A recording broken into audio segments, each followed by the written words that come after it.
Hola, ¿qué tal? Muy buenas, bienvenidos y bienvenidas otra semanita más a IA Educativa, el podcast en el que hoy hacemos tercera temporada, capítulo 6. Parece poco, ¿verdad, Antonio? Wow. Va tomando esta forma. Y bueno, a ver, hoy traigo un invitado que, más que invitado, yo diría un amigo. Yo creo que ya hemos pasado un poco el umbral de compañero, de profesional, y ya cuando a veces conectamos con personas, aunque no la tengamos al lado físicamente, pero digitalmente la tenemos muy cerca. Y para mí un poco ese es el sentimiento que tengo con Antonio. Antonio, que sea muy buena, bienvenido. Hola, hola Javi. Concuerdo totalmente contigo, sí que la figura, digamos, de lo digital también tiene esa capacidad de estrechar otro tipo de elementos. Yo creo que hay una conectividad eh, que traspasa la frontera y más que la frontera y el charco también entre medio, porque ya son dos continentes distintos, explora, ¿cierto? En esta posibilidad, digamos, de ir viviendo el día a día en España, Sevilla, a través de ti, y creo que gran parte de lo que hay de Latinoamérica también es digamos, transmitirte con la experiencia y lo que nos vamos contando. Y eso evidentemente se transforma en una tremenda amistad que ha venido ya enfocándose durante tanto tiempo, amigo. Qué bonito, tío. Qué bonito.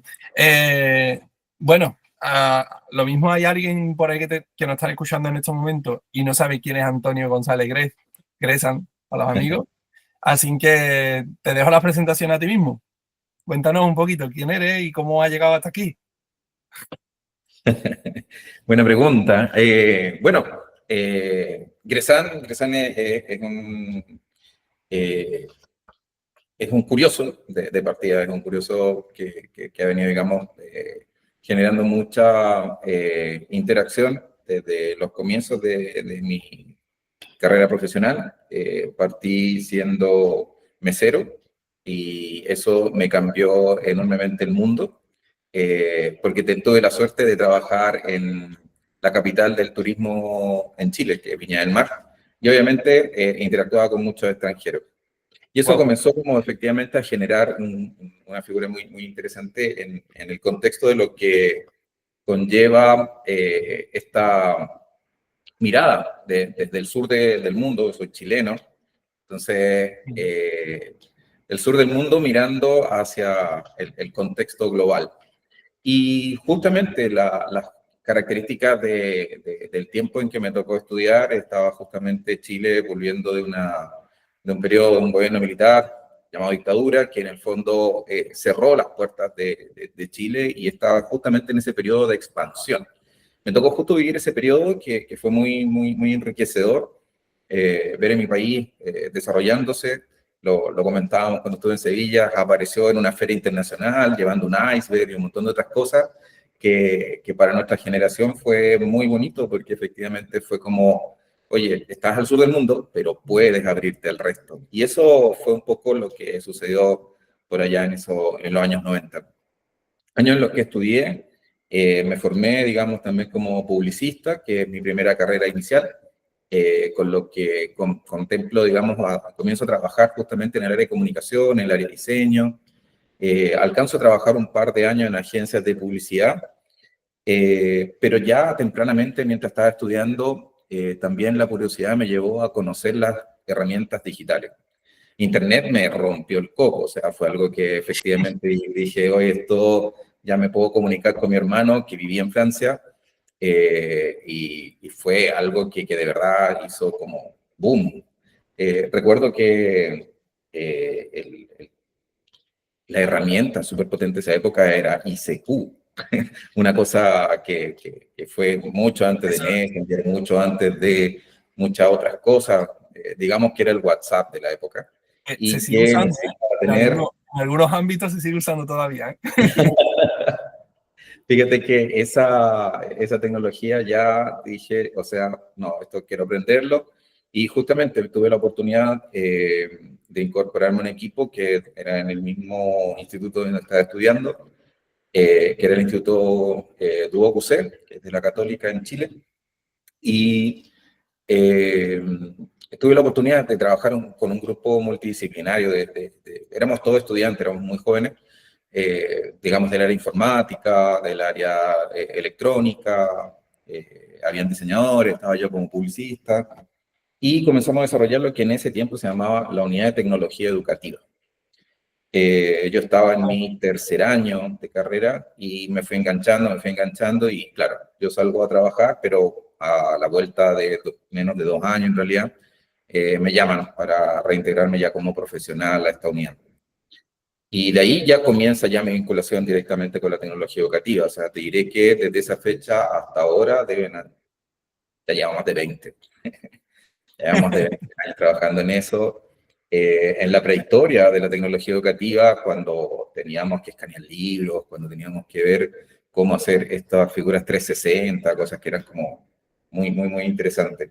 Tuvimos la fortuna que en esa época, claro, nos formaron, éramos chicos, te digo, o sea, éramos muy jóvenes, todavía no terminábamos las carreras, era un grupo de 8 personas, eh, y no habían referentes cerca del sur. Entonces, ahí tengo mi primer acercamiento con la UOC de España y con el TEC de Monterrey. Nos forman 6 meses la UOC y los otros 6 meses del año nos forma el TEC de Monterrey.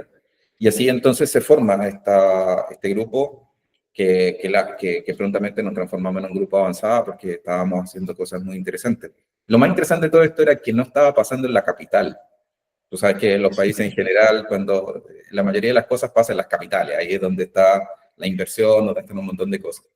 Pues nosotros lo estábamos haciendo en Viña del Mar, la quinta región, y claro, como la institución tenía sede en Santiago y todo, bueno, se trasladó hasta allá este concepto, pero nació originalmente en la costa de Chile, en la quinta región, y eso fue como un espacio súper potente para mí.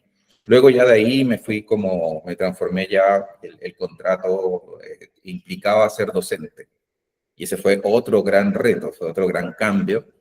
Y ahí comienzo como a formarme como docente con el equipo, digamos, interno y comienzo como a entender un poquito las dinámicas de todo este cuento. Ya de ahí estuve, bueno, ahí en este instituto ya hice de todo, o sea, estuve a cargo de todo lo que tenía que ver con el área de tecnología de la Escuela de Administración. Luego me fui un tiempo a Santiago, a Casa Central, y desde ahí ya comenzamos a trabajar todo lo que era el diseño curricular, el diseño instruccional, y comencé ya como a ir escalando en todas las fases, ¿cierto? De esta implicancia que tenía que ir abordando. Ahí fue cuando ya decidí entonces estudiar formalmente un posgrado en educación y obviamente busqué algo que tuviese que ver con esto que a mí me implica mucho, que es no solamente el enseñar o aprender, sino que más bien desde dónde viene esto que quiero aprender o para qué me va a servir lo que voy a aprender. Entonces el modelo educativo basado en competencia era algo que tenía que ver con lo que iba a suceder futuro o cómo este profesional con el que yo estaba trabajando íbamos a abordar las competencias que el mercado laboral requería. Entonces, claro, ahí me puse a estudiar el magíster o maestría en educación, pero basada en competencias. Y eso también fue un periodo súper bonito. Tuve la oportunidad también de trabajar con muchas personas muy orientadas a la investigación. Y ahí conocí a Jack Tardif. Jack Tardif también marca un área súper importante en torno, digamos, a estos escenarios donde los modelos educativos, sobre todo el educativo basado en competencias, logró permear de alguna manera gran parte del mercado de la educación. Es decir, la mayoría de las instituciones de educación superior decían que estaban basadas o que estaban o que utilizaban el modelo o cualquier cosa con el modelo basado en competencias. Pero en el proceso práctico, mucho se logró permear desde la perspectiva de la didáctica, pero desde la perspectiva de la evaluación siempre fue la gran deuda, porque en definitiva terminábamos evaluando de la misma manera. Entonces, Jack Tardif tenía esa capacidad de bajar una parte conceptual muy dura a situaciones sumamente prácticas. Jack Tardif trabajó toda su vida con enfermeras. Entonces, con la escuela de salud. Entonces, nos llevaba nos forzaba a llevar a la parte más práctica, a cómo efectivamente las personas podían probar o podían evidenciar su conocimiento en un hacer. Y ese era el desafío durante 4 años, estuvimos trabajando sobre lo mismo. Entonces, al final, claro, tú ya logras empaparte de, sí. Esa filosofía de poner en práctica, o sea, lo he aprendido, porque al final es la base, ¿no? del modelo competencial, que tú salgas habilitado para poder ejercer cualquier tarea en concreto, ¿no? Que te estés formando. Pero ahí va, o sea, desde lo teórico, ¿verdad? Se habla acerca de estos 4 pilares, los pilares de Delors, etcétera. Hay varias aristas un poco desde esta percepción. Pero en lo práctico, una persona tiene que saber ser, tiene que saber hacer y tiene que saber, digamos, cómo se desempeña finalmente este tema. Más que la parte teórica se subyace a la situación que la evidencia es una situación práctica. Es decir, yo evidencio que sé hacer algo, soy competente en esta área, haciéndolo, no digamos, generando o entregando un producto, digamos, de repetición de lo que me dijeron. ¿Ya? Es decir, en el fondo, ahí hay un gran cambio. Pero como te digo, o sea, en la práctica, lo que más le costó a las instituciones educativas siempre fue, donde más dolió y el talón de Aquiles fue, digamos, la evaluación. Y eso lleva a que el modelo en sí tenga muchísimas críticas durante mucho tiempo y efectivamente hay cuestiones incluso ideológicas detrás de esto, de estas críticas que se van versando al modelo. Y comienzan entonces como unas mutaciones extrañas a aparecer y comienza esto. Pero al final, cuando estos procesos que se comienzan a gestar, que se comienzan a evidenciar de que al final, más que un modelo u otro, lo que comienza a crujir es que efectivamente al final del día estábamos haciendo igual más de lo mismo. Había un continuismo al respecto. Y creo que el detonador que hace o que permite visibilizar todo esto de una vez es el tema de la pandemia. La pandemia es un gran catalizador, o sea, es un gran efecto, un remesón súper profundo en el cual se vio realmente cuál era el nivel o la profundidad de este continuismo que no tenía una salida concreta. Claro, Entonces, de hecho, perdona que te interrumpa, Antonio, junto a ese conocimiento y esa ciencia didáctica, irrumpe en paralelo el acceso masivo a Internet, irrumpe las aplicaciones, las EdTech, y bueno, ya que has abierto tú ahí el cajón de la pandemia, a lo mejor los que nos están escuchando no lo saben, pero bueno, nosotros lo vamos a contar un poquito por encima, Antonio, si te parece. Yo conozco a Antonio en el verano del 2019. Alguno dirá, esto ya hace un montón de años, Javi. Y yo he dicho que esto ya ha pasado de ser relación profesional a ser una amistad, ¿no? Y en ese verano empezamos con una conversación con nuestro querido Luis Dávila, que nos estará escuchando por ahí seguramente, y Heriberto. Un abrazo de aquí a los dos. Y los 4 empezamos una conversación muy interesante sobre los problemas que teníamos en nuestros diferentes países. Tú estabas en Chile, en Valparaíso, y Luis estaba en Perú, y Heriberto en México, en Puebla. Y los 4, al final, llegamos a la misma conclusión, ¿no? ¿Te acuerdas cuál era esa conclusión? o sea, esto a mí me suena siempre a contarlo. Esto es como el chiste, ¿verdad? Un mexicano, un peruano, un chileno y un español se juntaron un día a ver cómo podían aportar a la educación desde una visión bastante más abierta, un poquito más atendiendo justamente estos elementos. Y eso es clave, la fecha, Javier, porque esto es verano 2019, no ha pasado absolutamente nada. ni siquiera nos imaginábamos lo que iba a venir al siguiente año. Por lo tanto, iniciamos con una idea inicial de aportar a los docentes, de generar justamente, juntar de alguna manera estas características de llanero solitario, llamábamos en aquel momento, que nos gustaba la tecnología y que sabíamos que muchos profesores no tenían formación en el área tecnopedagógica o tecnoandragógica y nos gustaría aportarles.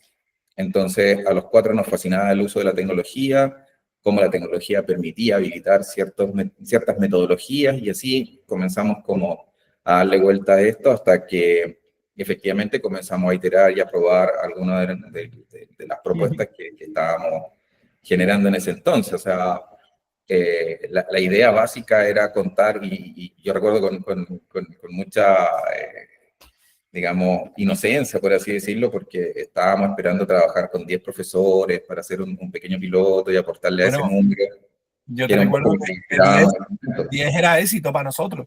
Estamos hablando de los inicios de ese cero, de esa conversación que teníamos los cuatro, que los cuatro éramos y somos, ¿no? Unos tecnófilos perdidos. Y lo que no entendíamos un poco era cómo en la casa, ¿te acuerdas de esa conversación? En la casa tenemos más tecnología que en el aula. Y entonces llegamos a esa conclusión, ¿no? De lo mismo es que los profes no saben cómo usar esta tecnología dentro del aula, ¿no? Y ahí empezamos a vislumbrar esa brecha digital y esos tipos de términos que al final, pues eso, nos tiramos a la piscina y vamos a por 10 profes, ¿te acuerdas? Exactamente. Si recuerdas, o sea, a ver, hay un tema ahí que tocaste que es muy interesante. O sea, a mí esta cosa, cuando, porque hablaste de la tecnología, así como el que me invita y me apadrina de alguna manera es Julio Cabero. Entonces, Julio Cabero Grande, tenía... Julio, grande. ¿Ah? Julio Cabero... Vamos, mi vecino, Julio, Tu aquí de vecino, Sevilla. exactamente.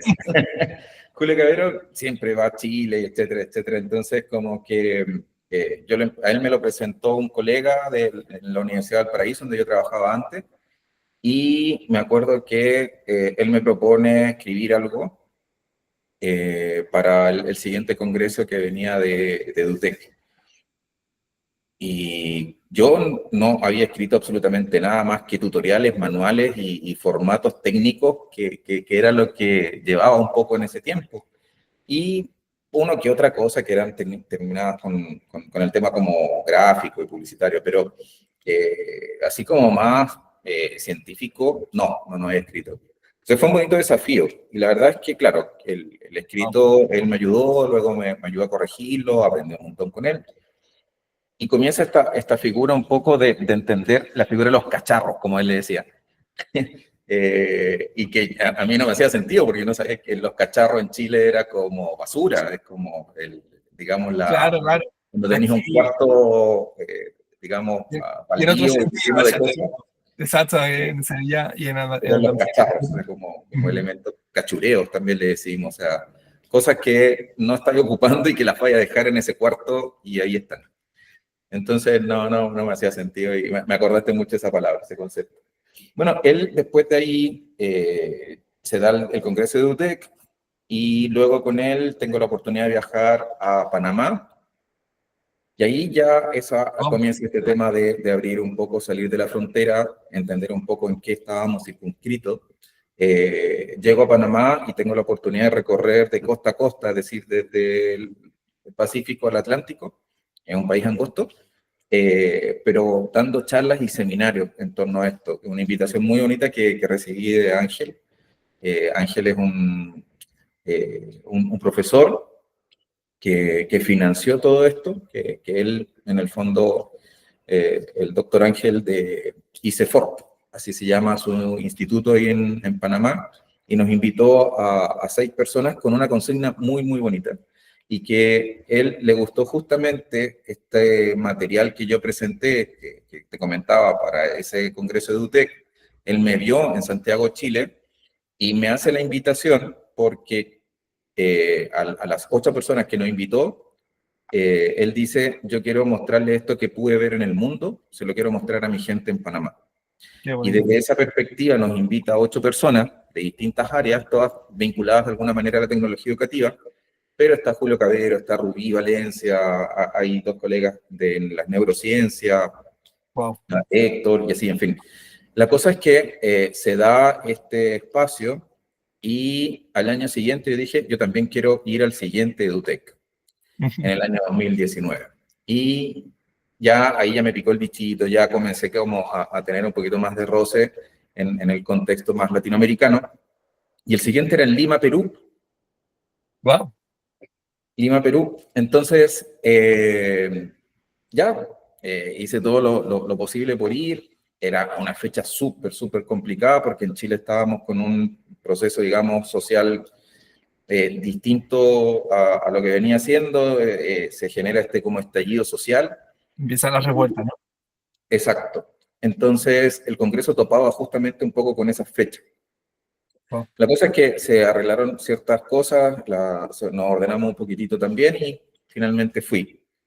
Estando en Lima, reviso que efectivamente Luis Dávila, quería saber si estaba en Lima en ese momento o no. Y claro, me dice, sí, estoy acá, juntémonos y bla, bla, bla. Y nos juntamos en una calle que se llama la calle de las pizzas. Y misteriosamente estaban arreglando la calle, entonces no había ninguna pizzería. Vale, vale. Pero esa vez, bueno, no, ese día fue que nos juntamos y conversamos un poco de estos temas. Qué bueno. Y quedamos con la inquietud de que hiciéramos algo. Y ahí luego viene toda esta idea, esto fue en octubre del 2019, y ya comenzamos entonces a organizar, a hacerlo más formal. Eh, y como te digo, yo creo que en el momento en que pensamos esa vez era tan pequeño, pero ya había logrado desvirtualizar a Luis. Y eso fue como muy fuerte, porque con él habíamos hecho un par de cosas en línea, habíamos hecho varias cosas mucho webinar, mucho espacio, digamos, de colaboración, pero de los que se daban antes de pandemia, que eran súper, como te dijera, era raro hacer un webinar antes. Era extraño, no era un formato Cómodo, para nada. que fuera cómodo, no. Aparte que también la tecnología no te acompañaba mucho, o sea, tenías que tener un buen ancho de banda. Hoy día Era difícil, era complejo. funcionan con bastante menos capacidad de uso de Internet y la capacidad de video y audio funciona bastante bien. En esa época no. Entonces, hacer un webinar era una odisea para alguien sin recursos, sin un estudio. Necesitabas una máquina súper potente, con una buena tarjeta de video, etcétera, etcétera. Los requerimientos iniciales para hacer webinar no eran sencillos. Entonces, era toda una historia y que ojalá funcionara. Se hacían cosas, me acuerdo, por Skype. Sí, sí. Entonces, habían muchas cosas que organizar. Cero creo que va recogiendo justamente estas inquietudes de alguien que está en el norte, que es México, nosotros que estábamos más hacia el sur, Perú, Chile, y el otro lado del charco, lo tuyo, o sea, allá, ¿con qué venía? ¿Con qué elementos crees tú que viste a estos locos del otro lado del charco? ¿Cómo fue tu impresión? No, además surgió de una forma súper orgánica, súper natural. Yo también en aquella época, como bien sabes, estaba interactuando, porque yo venía del mundo del desarrollo y estaba desarrollando y me dijeron, ¿tú quieres ser profe? Y dije, venga, pues vamos a probar.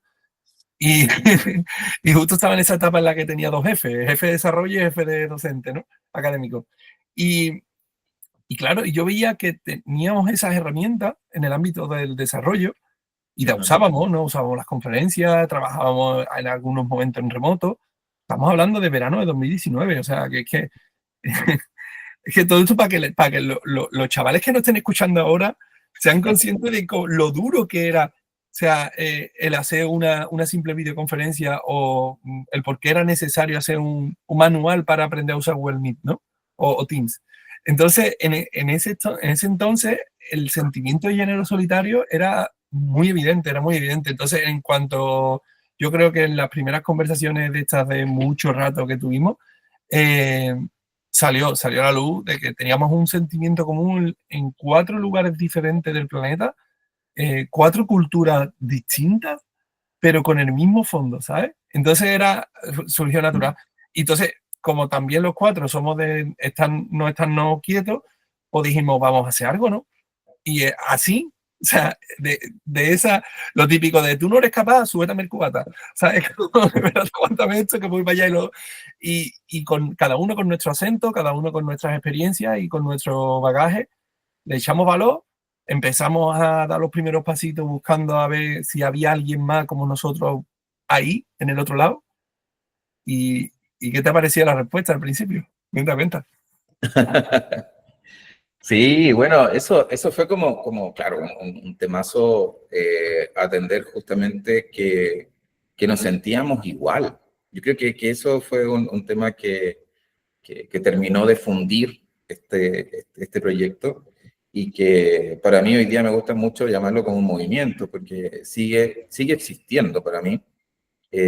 Ayer, sin ir más lejos, por ejemplo, no sé si te acuerdas de Norma, que ¡Guau! Sí, sí, claro, estuvo por supuesto. trabajando Nos algún ayudó tiempo, muchísimo. es de Perú y estuvo trabajando algún tiempo con Luis y bueno, ella me contactó porque está iniciando un cambio laboral en su institución, Cybertech, y me invita a trabajar y comenzamos a trabajar un poco en función de esta colaboración.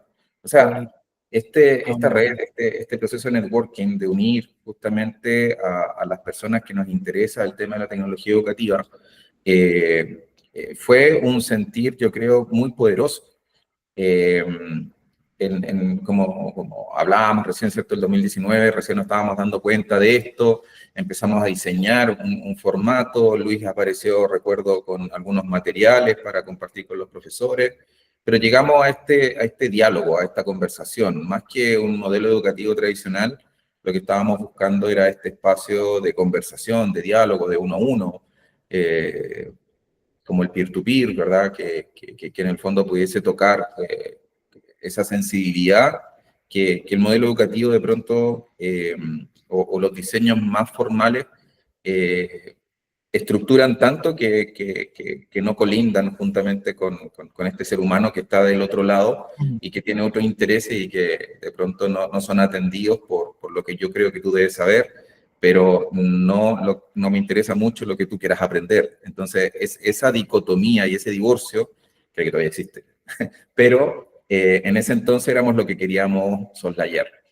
Entonces, ya se nos vino encima marzo 2020. Todos creíamos que esto iba a pasar un par de semanas, luego que iba a ser un par de meses, luego que en el siguiente semestre sí íbamos a entrar y en lo que fue Latinoamérica fue un golpe muy duro, o sea, estuvimos encerrados, entre comillas, 2 años. Y eso, sin lugar a dudas, hay un antes y un después. Son muy pocas las estructuras o las escuelas o algunas universidades que lograron hacer algo híbrido en el periodo. En su mayoría, todas cerraron. Y eso catapultó una serie de elementos muy complejos. O sea, evidenció, por ejemplo, los problemas de salud mental de las personas, evidenció la poca preparación con la que estábamos abordando un tema de estas características y de pasar de ser el llanero solitario o también lo llamábamos el bicho raro de la escuela, del salón, de la carrera, del ámbito donde fuera y el nivel educativo que fuese.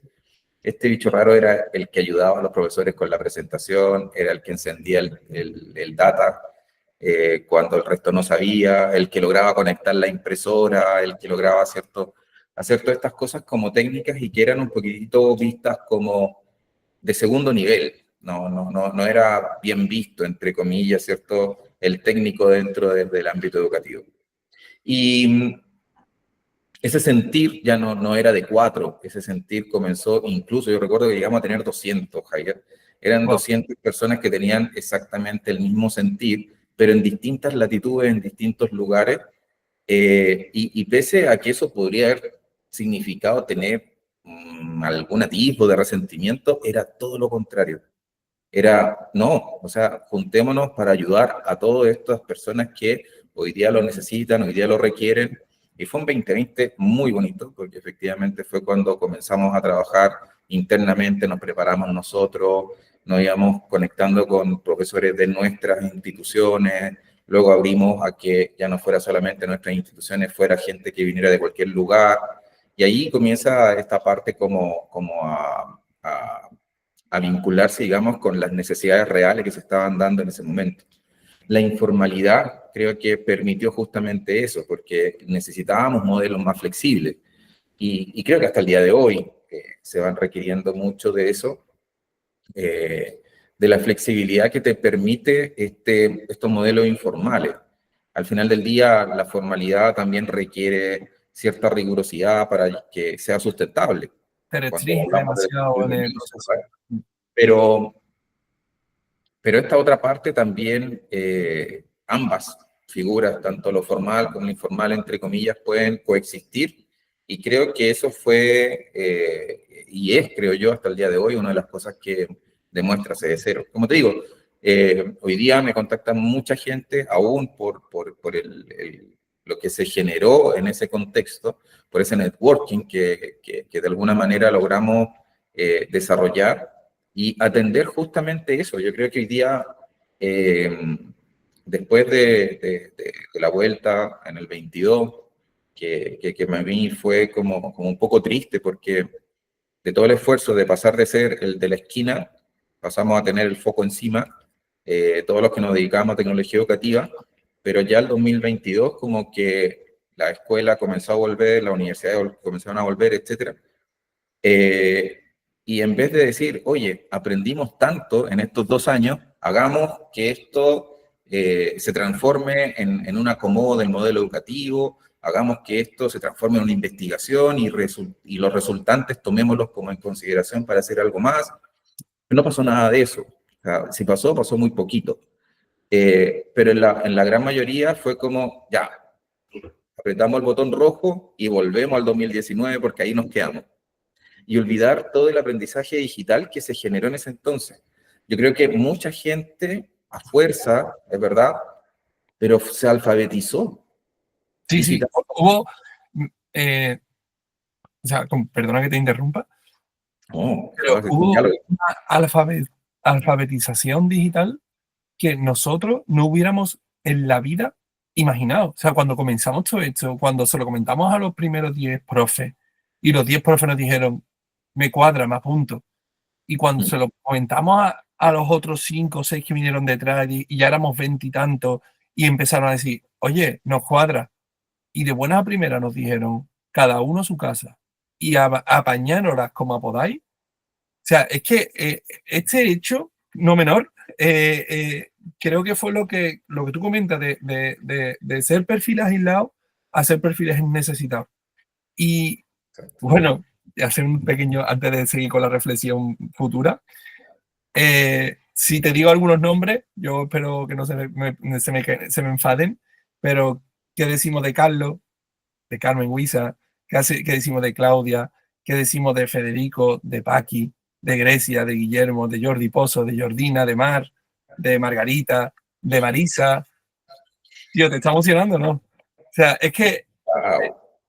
ahí donde voy y me paro solamente en la parte de arriba del grupo, ¿vale? O sea, porque van a estar ordenados alfabéticamente, no sé cómo, pero están ordenados alfabéticamente y me quedo sin decir por 80 o 90 personas que a día de hoy yo creo que el impacto que CD0 supuso en nuestras vidas fue tan fuerte que es lo que tú comentas. O sea, es muy difícil que una estructura organizativa, una marca corporativa del ámbito tecnológico educativo tenga tanto impacto como tuvo CD0.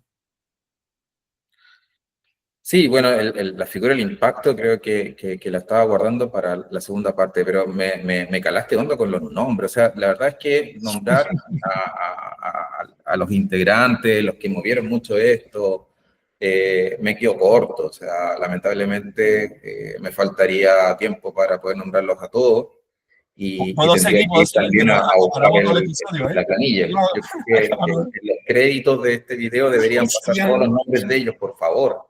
Pero me voy a quedar con uno en particular porque fue una figura muy significativa en un periodo, en un momento, una persona que tenía una voluntad tremenda, tenía un conocimiento enorme y que fue el profesor Kenneth Delgado, que nos dejó hace un par de años y que efectivamente él visualizaba esto como un apoyo eh, más allá de la parte técnica. O sea, él siempre visualizó el apoyo que podíamos brindar desde C0 como esa mano para contextualizar y para apoyar justamente el espíritu que siempre tuvimos. Y eso es muy bonito porque finalmente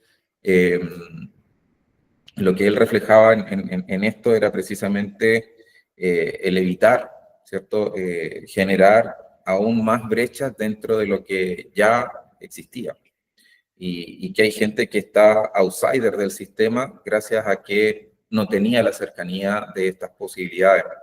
Y pudimos atender justamente a muchos profesores eh, que estaban también atendiendo zonas rurales y buscar justamente cómo, a pesar de que no se tenía la conectividad, buscar aquellos recursos de carácter unplugged, por así decirlo, aquellos que se podía utilizar de manera desconectada y que podía ser útil dentro de las diversas, de la diversidad de las comunidades en Latinoamérica, fue un elemento que a mí me marcó mucho. O sea, de verdad que sentí justo ese toque de las personas que de verdad, o sea, de pronto hoy día no olvidamos, pero la gente que llegó muchas veces llegaba desesperada, otras llegaba desesperanzada.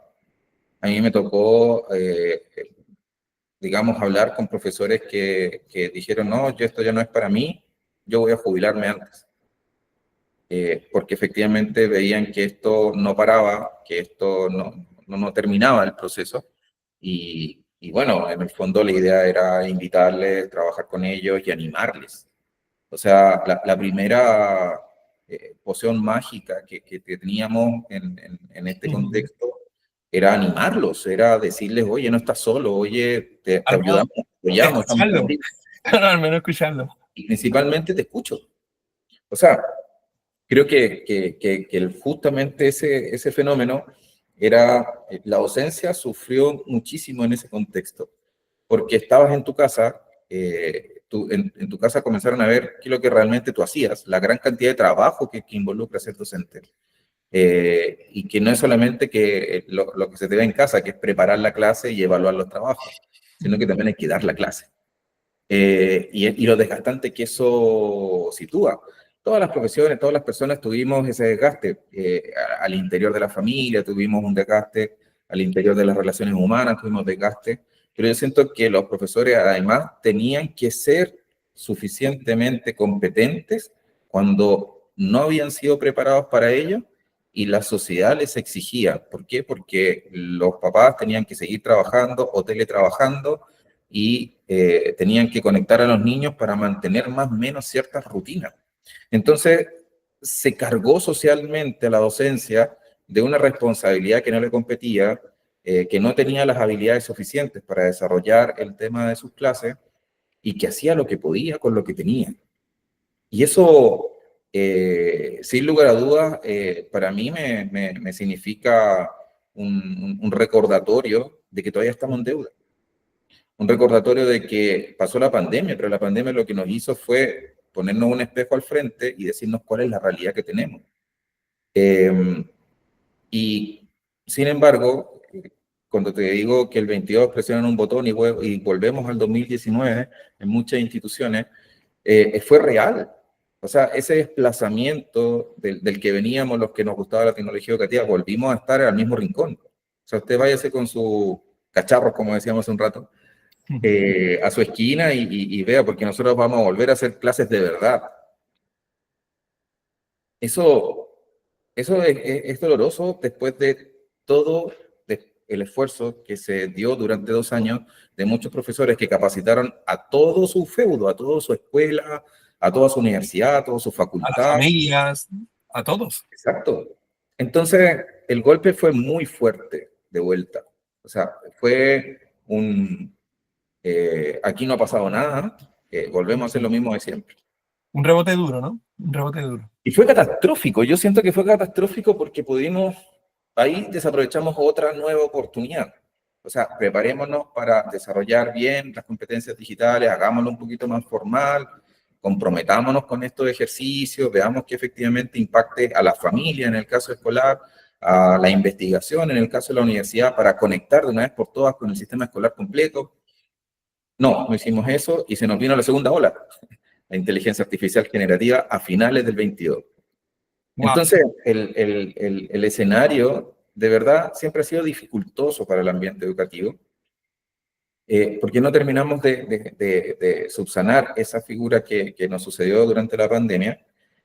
Hay muchos que quedaron adoloridos después y se viene este cuento nuevamente de que aun cuando no tuviéramos una pandemia, empezamos a ver que los estudiantes comenzaban a desarrollar sus trabajos con una herramienta que era muchísimo más potente que lo que se conocía hasta ese momento como un elemento de ofimática o como un rincón del vago o como cualquier otra herramienta que luego con una herramienta sencilla de antiplagio efectivamente yo ya podía corregir y me sentía seguro dentro de esta burbuja que impacta a la educación. Entonces, yo siento que la vía SS0 sigue coexistiendo entre las personas que convivimos en ese espacio, y lo siento más hoy día como un movimiento.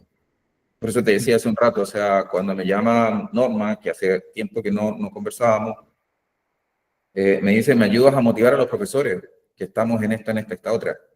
Claro, ahí estamos, vamos. Eso hace efecto a que la necesidad, ¿cierto? O la figura de esa conexión que fue fidedigna, que fue muy auténtica, se mantiene en el tiempo y nos siguió generando credibilidad y nos sirvió de soporte cuando tuvimos las grandes dificultades.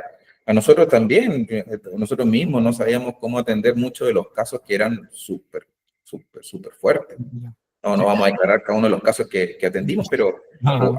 Bueno, por poner un poco de contexto, nosotros trabajábamos, al final acabó tomando forma de voluntariado y estos profes lo que hacíamos era ayudar a otros profes, escuchándolos, teniendo una serie de iteraciones con ellos y bueno, intentando ayudarles en la medida de nuestras posibilidades con un pequeño sistema que nos sacamos ahí la torre de control de la manga y bueno, la verdad es que fueron momentos duros, escuchamos historias duras.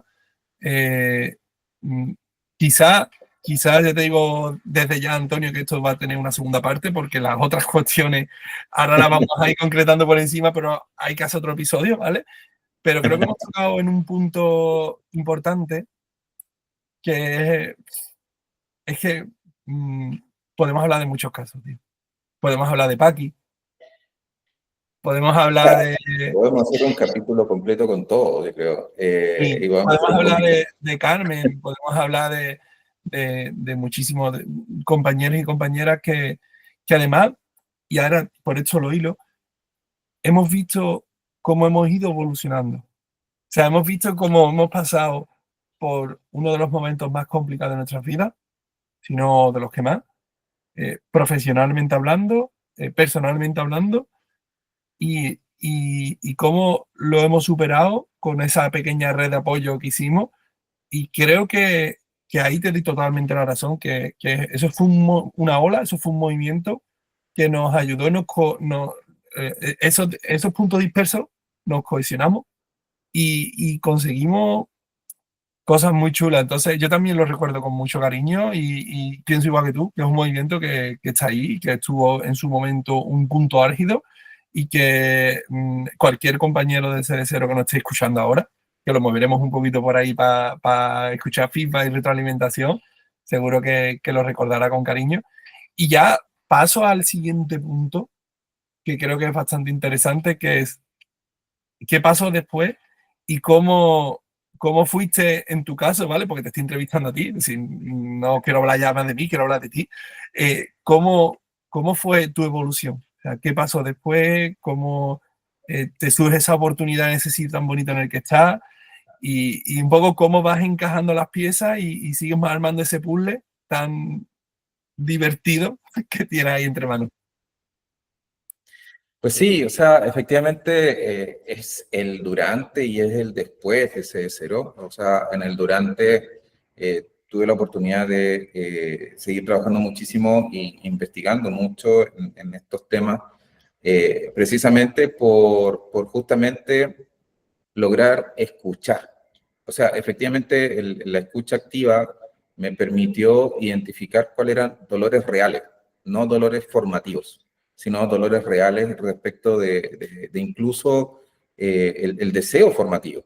De pronto esa parte la dejamos muy de lado y hoy día yo creo que justamente se parece un poquitito a la época, se parece un poquitito. Entonces comenzó a repercutir mucho. Yo creo que de ahí comenzó un tema, recuerdo que entrevistó la revista K12 IGES de Inglaterra, vino la invitación Wow. a participar junto a UNESCO, eh, luego aparecen, digamos, los congresos que ya comienzan a ser un poquitito cada vez más grandes, me invitan a venir, digamos, acá a México,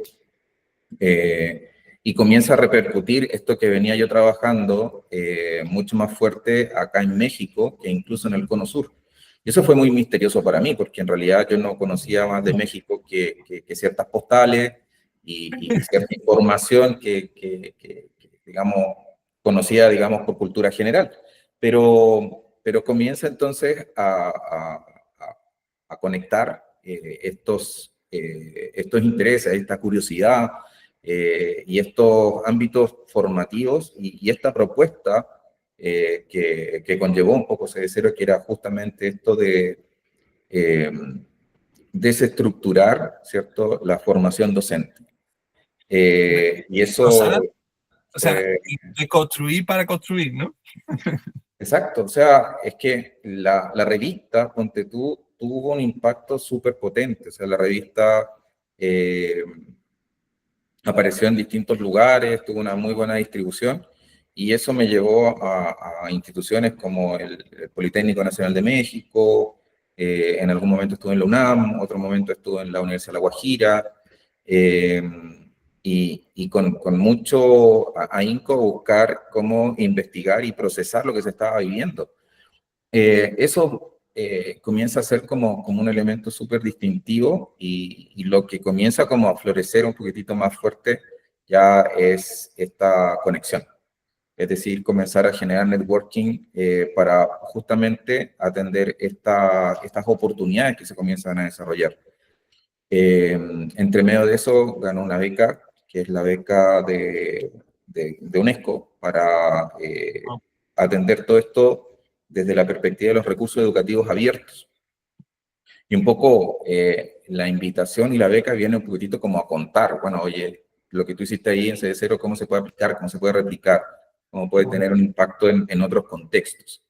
Y ahí es cuando esa beca, bueno, se ejecuta acá en Monterrey, precisamente en el Tecnológico de Monterrey, y comenzamos a desarrollar. Esa experiencia es muy bonita porque se repite cada 2 años.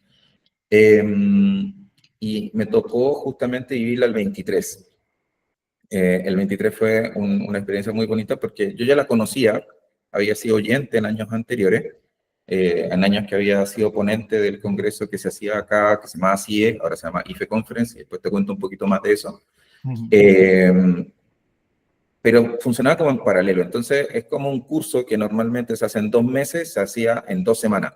Imagínate lo concentrado y lo intenso que era eso.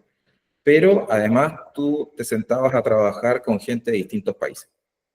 Entonces, te plantean un reto al inicio del proceso y luego vienen clases en la mañana y en la tarde tiempo para desarrollar el proyecto con tu equipo de trabajo. Son 10 personas y son 10 grupos. Y cada persona que llega acá se compromete, digamos, hay una carta de compromiso, hay muchas cosas que vienen de carácter vinculante, y eso hace que efectivamente tú te tomes en serio esto y busques efectivamente que el proyecto se pueda desarrollar.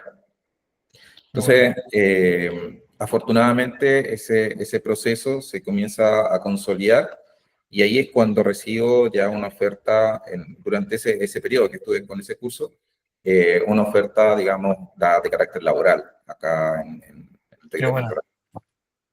Y eso así ya comienza este trabajo, que efectivamente no es tan vinculante, pero sí lo que me invitan a trabajar acá es muy particular porque es como generar la red del IFE Living Lab para posicionar el modelo de Living Lab, pues en el fondo ese es el modelo. Es un modelo, digamos, donde justamente conecta con lo primero que te hablaba acerca de las competencias que finalmente son experiencias. Entonces, la metodología de Living Lab hay en distintas áreas. Hay en áreas, digamos, de arquitectura, donde efectivamente lo que se construye es en espacios donde orgánicamente esté vivo y conviva con la naturaleza.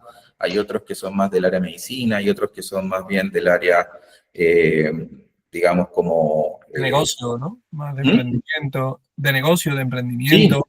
Sí, en general, Living Lab es una metodología que lo que busca es que sea una experiencia.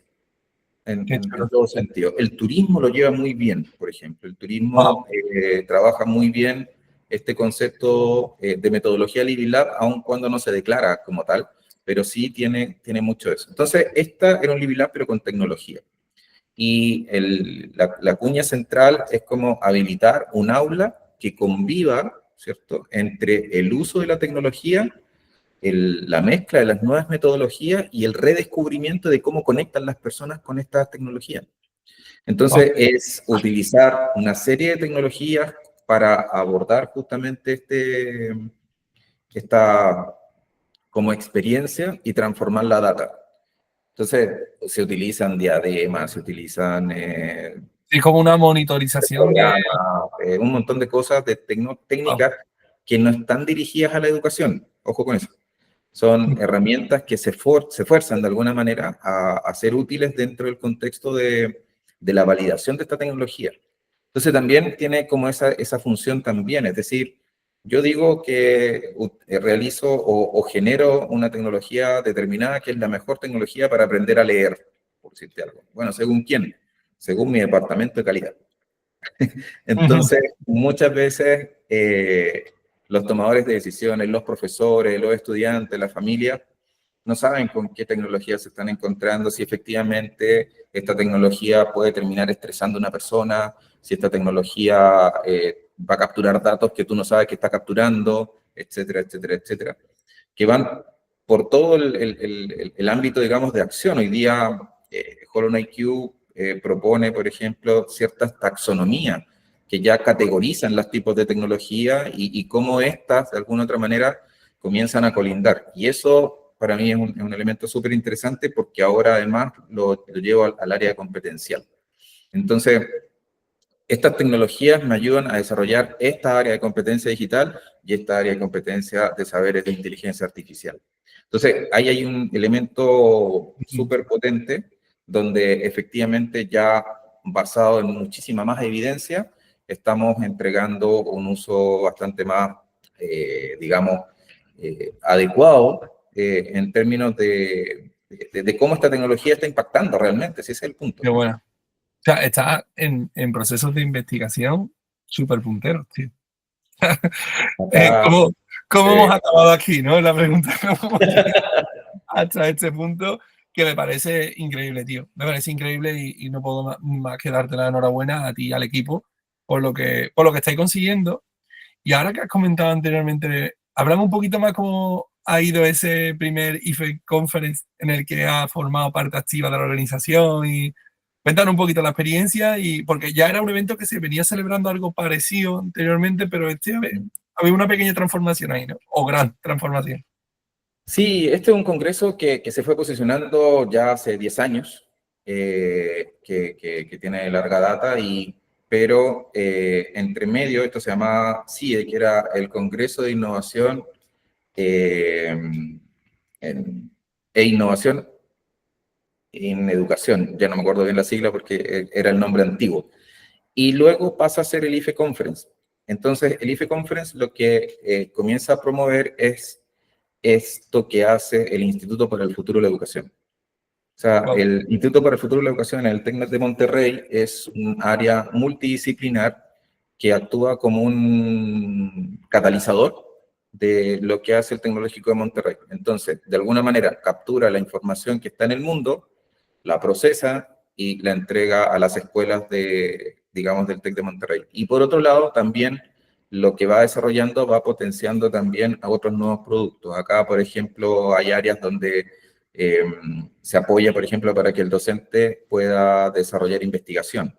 Entonces se le posiciona un mentor hasta el momento que entrega su paper en la revista. Todo ese proceso es acompañado por Writing Lab, por ejemplo. qué Están bueno. los proyectos Novus, que mañana comenzamos con una serie de proyectos donde los profesores quieren ver cómo la tecnología puede efectivamente ayudar a un proceso de aprendizaje. Entonces, también vinculamos con una serie de otros elementos. Entonces, Living Lab, en el fondo, es como una parte del Instituto para el Futuro de la Educación, pero aquí también está, ponte tú, el observatorio, que el observatorio del TEC de Monterrey es muy conocido y tiene también mucha ascendencia por todo lo que ha ido aportando en términos de los EduBit, los EduTrends, son una gran cantidad de material que van produciendo y que también son siempre libres. Entonces, la idea era oye, no solamente lo que está pasando aquí, queremos saber todo lo que está pasando en Latinoamérica e invitaban a distintas personas a postular sus proyectos y efectivamente un comité evaluador que es internacional le da cabida a estos espacios para que la gente pueda exponer.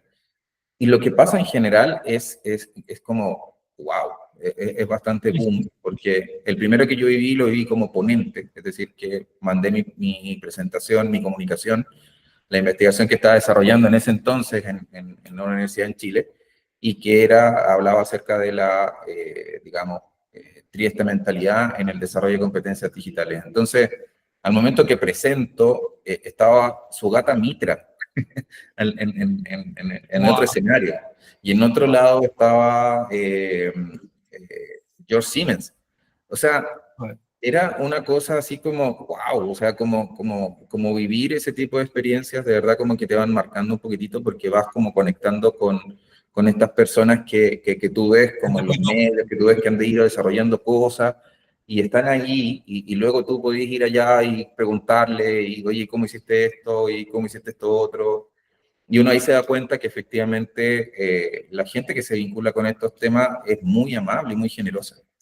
Entonces, efectivamente, eso que comentábamos un rato, que escalábamos en una situación muy particular dentro de pandemia, un grupo de profesores conectados de distintos lugares, ya cuando tú lo vives en una red, digamos, presencial, por así decirlo, te das dando cuenta que eso es un denominador común de las personas que están metidos en innovación, que están metidas en tecnología educativa y que por muy grande que se vean, son personas súper generosas. Entonces, en el que me tocó ya trabajar, porque el año pasado lo viví, pero estuvimos a cargo de otro concepto que está súper potente también, y que es el aprendizaje ciberfísico. Entonces, el año pasado se hizo una alianza acá en el TEC de Monterrey entre la Universidad de Singapur, la Universidad Cajas de China, Alto de Finlandia, el TEC de Monterrey y otra más que estoy olvidando ahí, pero que no se enojen conmigo. Pero ahí nos transformamos con un colega, con Luis, con quien trabajo acá en Libby Lab, en, digamos, parte digamos, del journal de Cyber Physical Learning. Y es un Wow. concepto muy asiático, ¿ya? Eso es para la parte más latina, es como, ya, ¿y qué es eso? Claro, porque en el fondo lo que buscan acá es que todo el aprendizaje que esté mediado por tecnología de manera telemática esté en un solo clúster. ¿Por qué? Porque inteligentemente así es más fácil buscar financiamiento, buscar investigadores, Claro. organizar journal, organizar los eventos. Si está todo dentro de un mismo clúster y no está separado por realidad aumentada, por realidad virtual, que aquí, que allá, que telepresencia, que esto otro, al final se digrega. pero si está todo dentro de un concepto de aprendizaje ciberfísico, ya el clúster es mucho más fuerte, el músculo es más grande y se pueden hacer mejores cosas. Entonces, integramos eso el año pasado.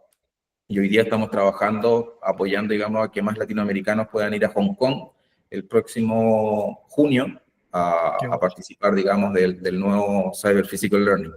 Pero en paralelo, ese fue un evento, entonces tuvimos todo el tiempo ahí y fue muy poco el tiempo que tuve para vivirlo desde el otro lado de la moneda, porque como te decía, el primero yo lo viví como ponente, el segundo que viví acá fue como parte de la organización, pero ya este año sí pude estar más en una organización un poco más abierta, no solamente a cargo de un summit, sino como a cargo de otras cosas.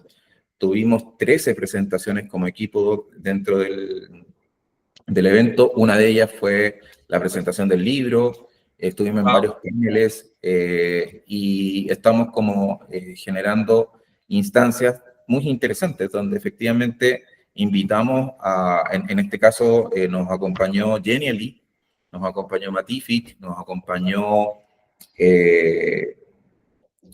Usonic y Osmo de Chile para trabajar, digamos, diseño de talleres, donde nosotros le propusimos a estas entidades, oye, hagamos un taller con estas características, con esta idea, etc. Y fíjate que esa es un área muy pequeñita, porque nosotros estábamos a cargo del EdTech Living Lab Station, donde estábamos proponiendo esto de la metodología, pero llevada al uso de las tecnologías con las que estamos investigando también. Y eso estaba dentro de EdTech Summit. Entonces, el IFE Conference en sí son 15 microeventos, mini eventos, y cada mini evento tiene microeventos. O sea, está pasando todo en 3 días y medio en torno a innovación, a uso de tecnología, a marcas importantes de tecnología educativa, proyectando qué es lo que van a hacer. Muchas empresas aquí hacen su lanzamiento de lo que van a hacer durante el 2025. ¿Qué pasa?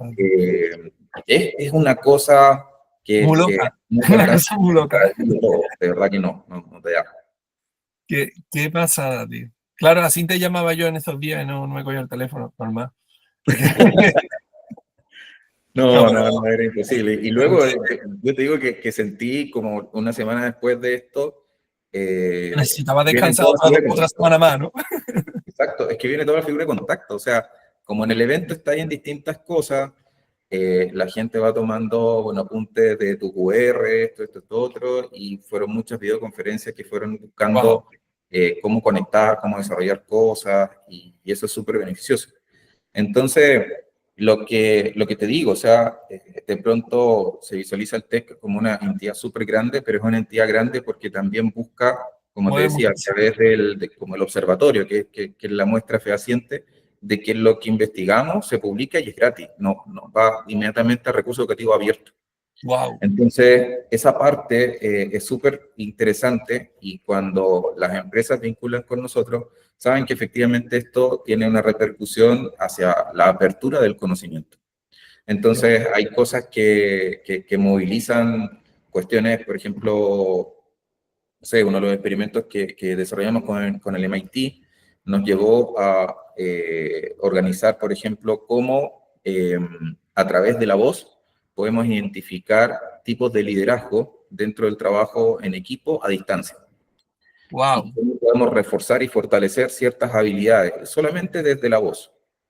Entonces, hay una serie de otros elementos que estamos desarrollando, que estamos vinculando con todos estos elementos que van de la mano de evidenciar qué cosas funcionan y qué cosas no.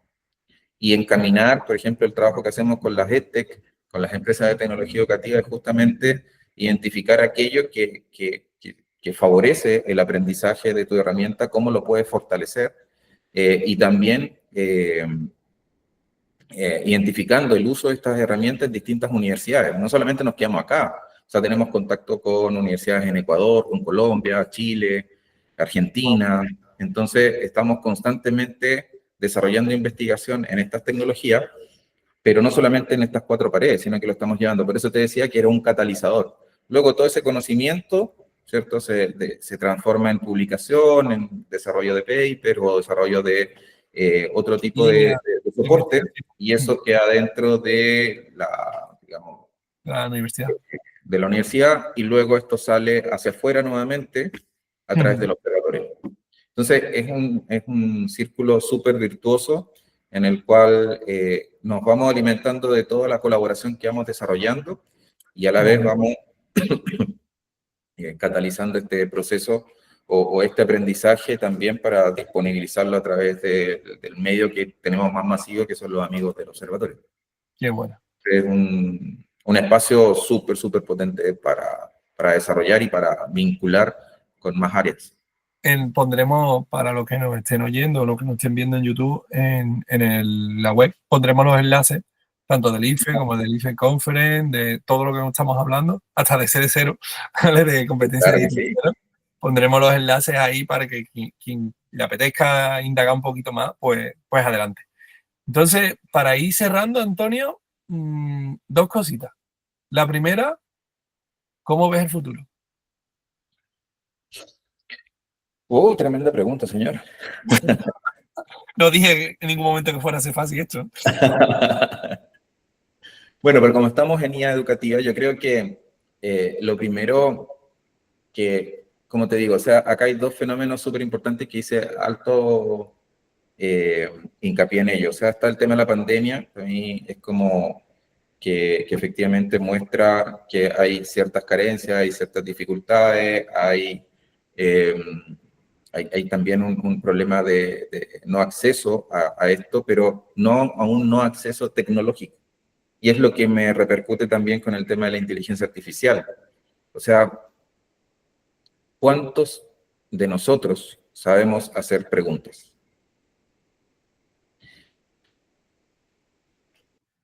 ¿Cuánto el sistema educativo enseña a hacer preguntas? ¿Cuánto valoramos en el sistema educativo a un estudiante curioso que sepa preguntar y que haga preguntas complejas? Nuestra interacción con la inteligencia artificial se va a basar en la capacidad de poder hacer preguntas, en la capacidad que tengamos de razonar, en la capacidad que tenemos de desarrollar procesos de metacognición, en que efectivamente dejemos de evaluar el producto y empecemos a evaluar el proceso. Esto es lo que yo creo que se viene, o sea, y a donde tendríamos que empujar nuevamente a aquellos que estamos metidos en estos temas, es precisamente no a utilizar las 500 herramientas que están disponibles, sino más bien esa parte previa de preparar a las personas para interactuar de manera eficiente y estratégica con estas herramientas. O sea, Entrenar yo puedo... criterio, ¿no? Entrenar criterio. Exacto, o sea, hoy día yo creo que uno de los temas que más adolece justamente el sistema lineal de educación es que no está preparado, pero en ninguna forma, porque efectivamente el sistema actual está basado en el producto que entrega el estudiante para que éste pueda ser evaluado, calificado y entregado al estudiante de vuelta con el mínimo de feedback. La nota del examen. La nota del examen. Donde está involucrada esta tecnología, invita a un proceso de reflexión que el sistema lineal no le da cabida porque es lineal. Porque el estudiante se le pasa cierto contenido, desarrolla una evaluación, se le califica, se le entrega su calificación y ¡pum! Saltamos al contenido 2. ¿Y dónde quedó el espacio para reflexionar sobre la evaluación que tuvo ese estudiante del contenido 1, por ejemplo? Entonces, hoy día la invitación de estas herramientas son justamente repensar toda esta figura y efectivamente, o sea, ahí voy de vuelta con esta figura del movimiento CD0, porque finalmente el cambio va a seguir siendo más horizontal que vertical. No podemos esperar que dos o tres cabezas piensen más que aquellos que estamos todos en este bagaje, que estamos pensando, que estamos evaluando, que estamos investigando, que estamos haciendo clases, que estamos utilizando esto y que nos adolece no saber cómo evaluar, no saber cómo utilizar didácticamente esto, no saber cómo aterrizar esto en el sistema educativo.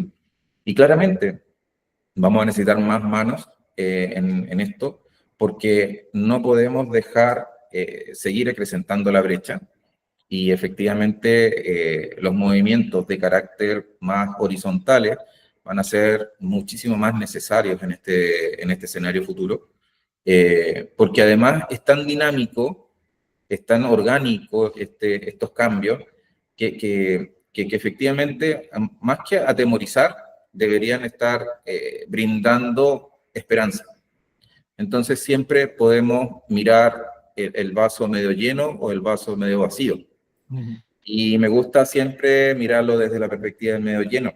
Y veo que efectivamente estas tecnologías pueden seguir atendiendo la democratización del acceso a nuevas formas de aprender, a nuevas formas de que el contenido no es que haya dejado de pasar de foco, sino que el contenido sea una de las tres patitas, como decía hace mucho tiempo, decía Cristóbal Cobo, el contenedor, el contenido y el contexto.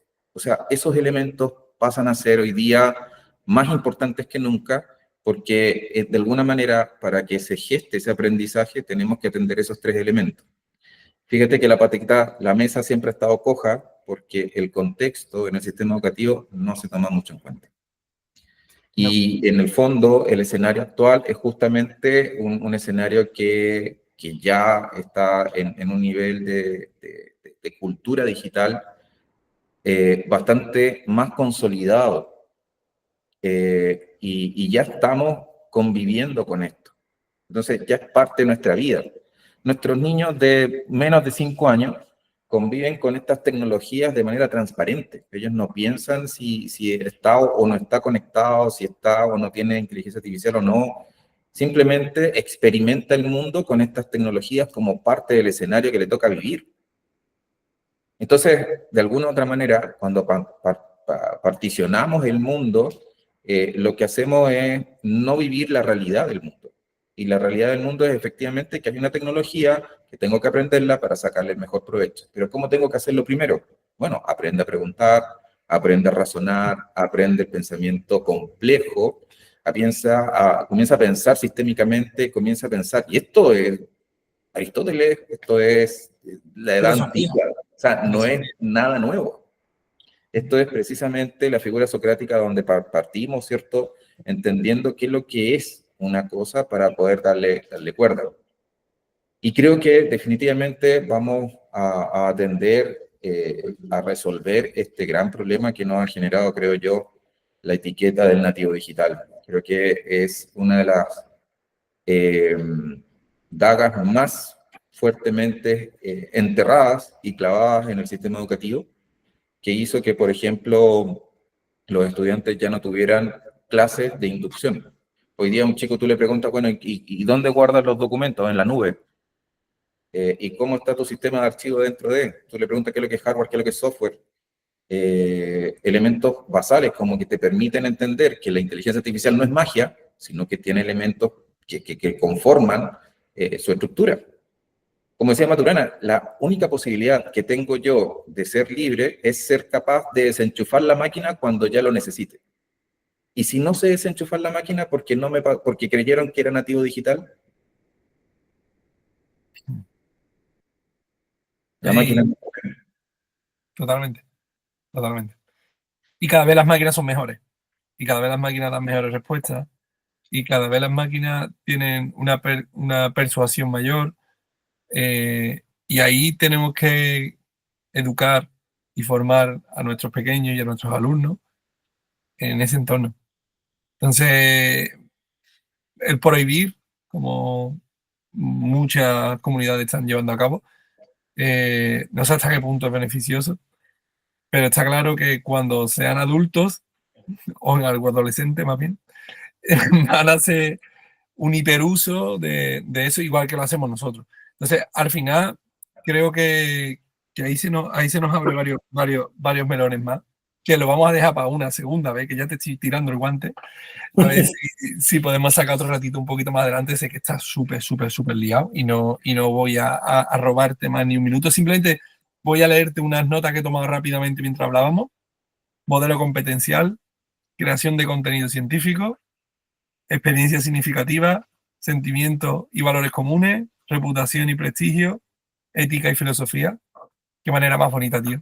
de acabar un pedazo de episodio que yo he disfrutado como un enano. Una cosita, antes de acabar, porfa, ¿a quién invitarías? Súper buena pregunta, es que me lo cambiaste en la mitad del camino. Pero Esta es la pregunta trampa. Fíjate que yo invitaría a Paqui Carmona. ¡Guau! Invitaría a Paqui Carmona. Y en el segundo episodio colocaré a otro. ¡Qué buena! Pero bueno, He dicho. lo que te quería, bueno, yo también quería cerrar con esta pequeña reflexión que apunta justamente a lo último que decías. O sea, lamentablemente lo vemos y está sucediendo, pero prohibir nunca va a ser mejor que educar, porque finalmente educar es pasión. Y eso es lo que siempre nos va a distinguir de las máquinas. Entonces, de alguna u otra manera, es un tema que tenemos que abordar y responsabilizarnos. Educar es pasión, y eso para mí es lo que me mueve. Y si me preguntas al principio qué es lo que era Gresan es eso. Qué bonito, tío. Es un principio para poder... Volvemos al principio, nos ¿no? mueve. Pues Antonio, de verdad, muchísimas gracias, de verdad, por ser que estás hasta arriba y de verdad agradecerte a ti, a los compañeros del IFE, a todos los compañeros y compañeras de educativa. Seguimos aprendiendo, seguimos haciendo comunidad y un abrazo enorme desde aquí para allá. Muchas gracias, amigo. Seguimos Bueno, entonces conectados y nada, un gustazo, muchas gracias, también un saludo a la gente de Guía Educativa y a la gente que la vaya a escuchar, a los compañeros de Competencia Digital Cero, un abrazo enorme a Luis y a Heriberto, que espero que nos escuchen en esta pasada y nada, seguir haciendo lo que nos gusta hacer y yo creo que eso es lo que nos permite estar en vigencia de las necesidades. De alguna manera, estos espacios también van dialogando con esas inquietudes que todos vamos desarrollando y que de alguna manera podemos también conectar con ese otro que piensa igual que yo y que queremos hacer más cosas. y seguiremos. Claro que sí. Un abrazo, Antonio. Descansar, nos escuchamos en otro episodio. Adiós, adiós. Vale, vale.